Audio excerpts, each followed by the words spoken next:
And the research is coming across to show all these things. And the results, we have pioneered. I brought enzymology into mainstream. Not that I'll ever get credit, but I can tell you. Somebody else might have done it, but I was the one that did it. I found the manuscripts of Dr. Howell, food enzymes in digestion and metabolism, with 500 medical journal references at Harvard Medical Library. I tracked him down. It took me 2 years to find him. He was already a man in his 90s. And he allowed me to do a long introduction to bring it to create a historical precedence to bring up the enzymology more to the current information. I did an interview with him, and I had the whole book included. I published 10,000 copies. After that, it was in a very medical type of approach, hard to read for most average individuals who are not accustomed to difficult forms of argument and very technical literature. So it was rewritten and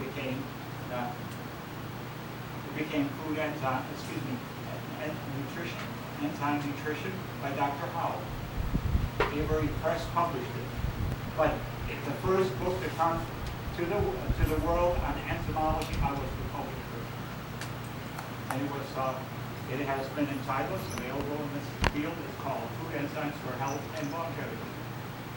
Food enzymes are one of the most important nutrients that you can supplement. It should be, and it will be, on recommended daily allowances. No matter what kind of diet you might be on, or what kind of improvement you want to make in someone's health, they might be eating all cooked food. Their life will improve. They won't get stuck energy, gases. They won't feel low slag because of incompletely metabolized nutrition. If they take enough enzymes, they'll overcome allergies. Of course, lithoxine, as I said, will eventually succumb if you get an extra 20, 15 years to enjoy your addiction. Who do we have way in the back over there with a question? Anyone? Yeah. Have you seen healthy cells change not only into cancer cells, but also back and forth into viruses or bacteria? This will be the last question. Say it again, please. I believe Dr. Gabriel Cousins refers to regular cells that will change into viruses or bacteria. Well, first of all, regular cells never become viruses. Viruses are nothing but protein fragments that go into multiplication within the DNA environment internal to the cell. So, and viruses have been treated successfully, published in medical journals through enzymatic saturation. You can Google up the word virus plus enzymes plus killing, and you'll find medical journal references to go along with it. As far as on cancer cells becoming healthy cells, no, they never do. Cancer cells are recycled by the action of natural killer cells that tag them, dissolve them. Cancer cells are killed by, as an example, one of the best killers is wheatgrass juice. It has cyanic acid, which is cyanide. So whenever you're drinking wheatgrass, just think of Socrates and cyanic. However, you have the benefits internally of having all your cells have beta-rhodinase, which neutralizes cyanic acid and is passed out of your urine, whereas cancer cells don't have any beta-rhodinase, so they are killed off selectively by asphyxiation, and your natural killer cells slice and dice them, and macrophages gobble them up and sweep it out of the system, recycling it as a meat part, becoming part of the amino acid pool. Like in apricot seeds, right? Oh, great. I think he might have answered that question quickly, and we have time for one more. And after that, the store will be open and we'll have time to go around.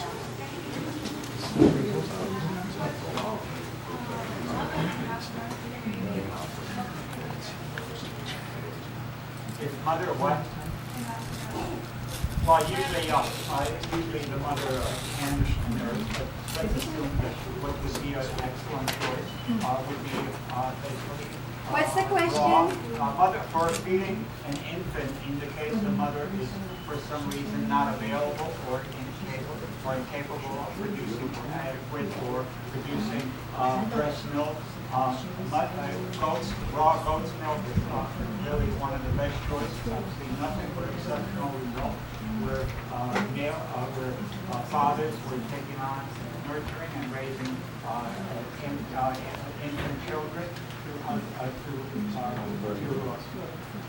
the early stages. Mother ended up either dying or abandoning. And so with raw goat's milk, they have nothing but beautiful impact, strong immune system function. But the other alternative is very diluted milks made out of soaked sunflower, pumpkin seeds, and different concoctions of that sort that should be extremely diluted because mother's milk is very low in protein concentration, less than 1%, and also very low in sugars, so it shouldn't be sweetened if anything. And primarily, that would be the kind of direction that I would go, and possibly including wheatgrass juice and adding just the dilution of gluten algae, very minuscule amounts.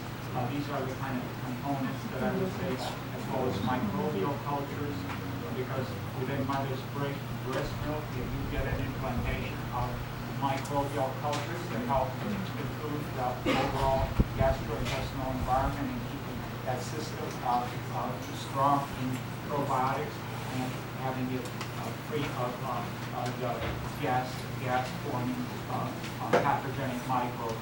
So that would be the direction. The question was about coconut milk, and coconut milk is actually, if you can get very fresh quality, definitely a good choice in terms of its overall composition. Coconut water has been actually used as a substitute for blood plasma, and it does have a good amino acid as well as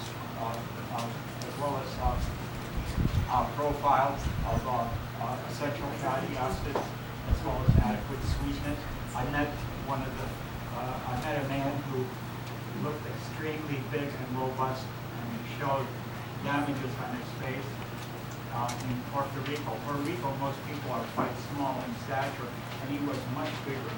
And I asked him, what did he do for a living? And he said he was a professional boxer at one time.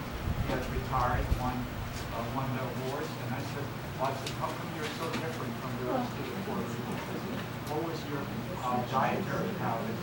And he said, well, we were poor and we had nothing else to eat outside the coconuts. So I lived on coconuts and I got to like it. And even when we had other things to eat, I always preferred eating coconuts. It builds such a strong, robust type of individual. So definitely coconuts are another good choice. We have time for one more question. What would your recommendation be for someone who has terminal demyelinated? What kind of disease? Terminal demyelinated, brain demyelinization.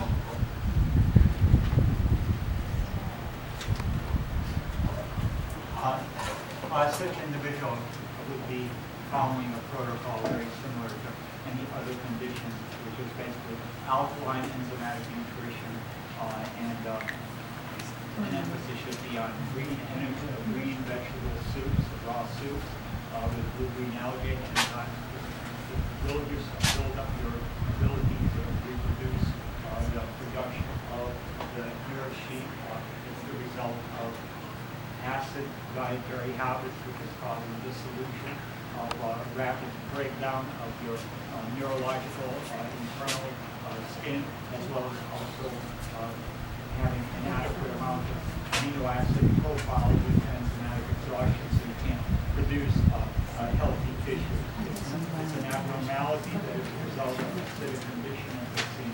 Cleansing, detoxification, and building yourself up nutritionally with green-oriented food would be the direction that I would follow. Okay, thank you, everybody. Sometimes we're at events where we have one-time info. Well, what about MS? Well, what about bleeding ulcers? Well, what about AIDS? Well, what about this? Well, what about that? find out is the answer is the same. Because the topic is, tonight, why the name of your disease is irrelevant. So I'm sorry if you have more questions. We'll be here a little bit more time if you want to talk with Viktoras. And also, Susan and Carolyn have been great, and they do have digestive enzymes from Hippocrates. It's a huge bottle for $85. And we have systemic. And we have systemic enzymes, which is a smaller but more potent enzyme that Viktoras discussed for $65. And we have books and tapes and things, and so I guess Susan will mill around for a while and kind of break up and